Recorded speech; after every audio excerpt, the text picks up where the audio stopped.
Hello and welcome back to Learn English with Podcast, the show where real conversations help you improve your English naturally. I'm Emma. And I'm Adam.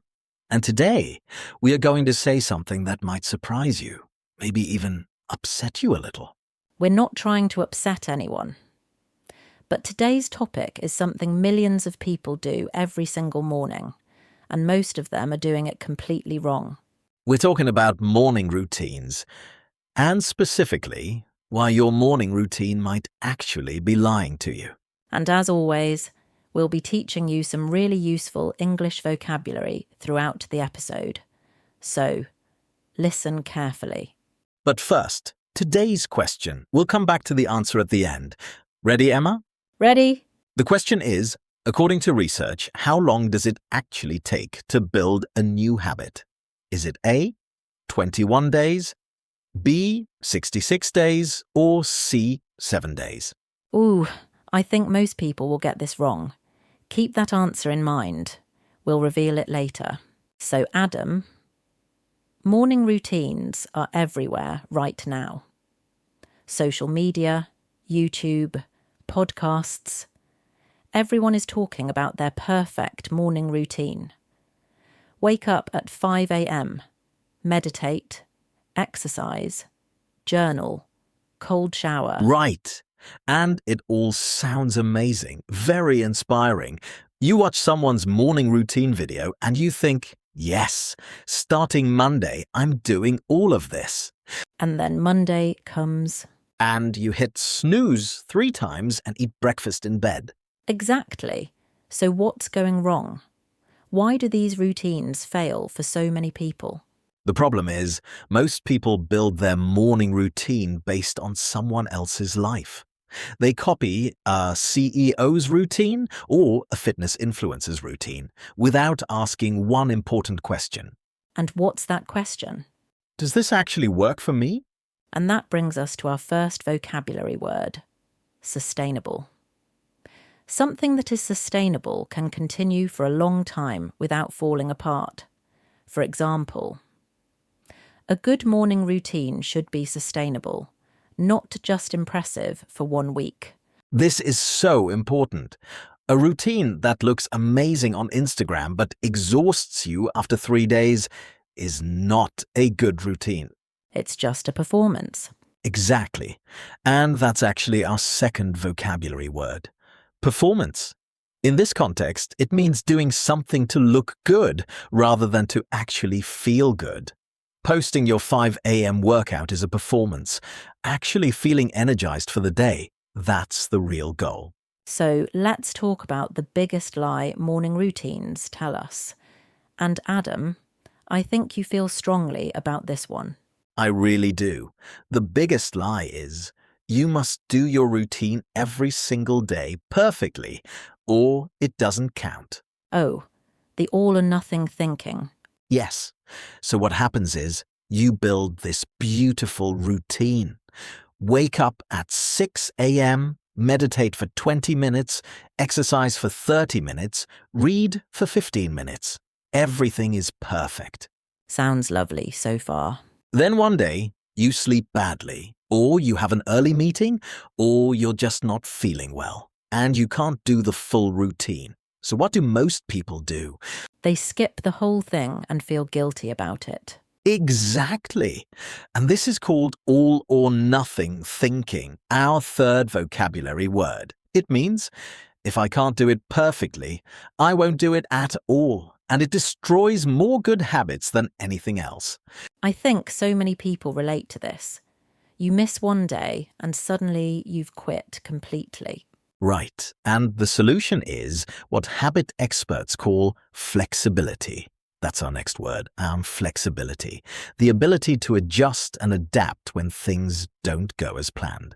So instead of saying, I failed today, you say, today I only had 10 minutes.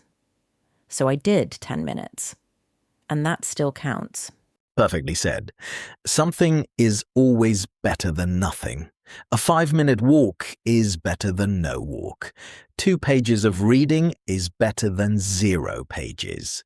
And those small, consistent actions, even imperfect ones, build something much more powerful than any perfect routine ever could.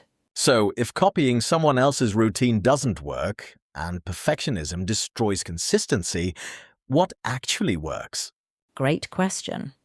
And the answer is simpler than most people expect. The first thing is, anchor your routine to something you already do. This is called habit stacking. For example, right after you make your morning coffee, you meditate for 2 minutes. The coffee is the anchor. Anchor.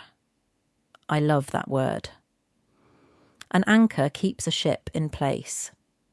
And in habit terms, an anchor is an existing habit that holds your new habit in place. So, you're not creating a brand new behavior from scratch. You're attaching it to something that already happens automatically. The second thing that actually works is starting smaller than you think you need to. Most people make their morning routine too long, too complicated, too ambitious. If you want to meditate, don't start with 20 minutes. Start with 2 minutes. If you want to exercise, don't start with an hour. Start with 10 minutes. Because the goal in the beginning is not the result. The goal is to build the identity. That's our next vocabulary phrase. Build the identity. It means start seeing yourself as someone who meditates, someone who exercises, someone who reads. The results come later. James Clear talks about this in Atomic Habits. He says, every time you do a habit, even a tiny one, you cast a vote for the kind of person you want to become. I find that incredibly powerful. You're not just doing a routine. You're deciding who you are. So let's come back to the big question. Why is your morning routine lying to you? I think the answer is because we've been told that a morning routine is about productivity, about doing more, achieving more, being more efficient. But the real purpose of a morning routine is actually much simpler. It's about setting your intention for the day. Intention, our final vocabulary word. An intention is a clear decision about how you want to think, feel, or act. When you set an intention in the morning, you decide what kind of day you want to have before the world starts demanding things from you. Even 5 quiet minutes in the morning. No phone, no news, no social media, where you simply ask yourself, what matters most to me today? That is more powerful than any complicated routine. It's not about waking up at 5 a.m. It's not about cold showers or green smoothies. It's about starting your day on your own terms. And that nobody can copy from someone else's YouTube video. Okay, let's do our vocabulary review before we go. Adam. First word, sustainable. Something that can continue long-term without falling apart. Performance. Doing something to look good rather than feel good. All or nothing thinking. If I can't do it perfectly, I won't do it at all. Flexibility. The ability to adjust when things don't go as planned. Anchor. An existing habit that holds a new habit in place. And intention. A clear decision about how you want to think or act. 6 powerful words. And now, the answer to today's question. How long does it actually take to build a habit? The answer is B. 66 days. Not 21 days. That's one of the biggest myths in self-improvement. Research from University College London found the average is actually 66 days. So be patient with yourself. Habits take time, and that's completely okay. Thank you so much for listening to Learn English with Podcast. If this episode helped you, please subscribe, share it with a friend, and leave us a comment below. Tell us, what's one thing from your morning routine that actually works for you? We'd love to know. I'm Emma. And I'm Adam. See you in the next episode. Bye for now.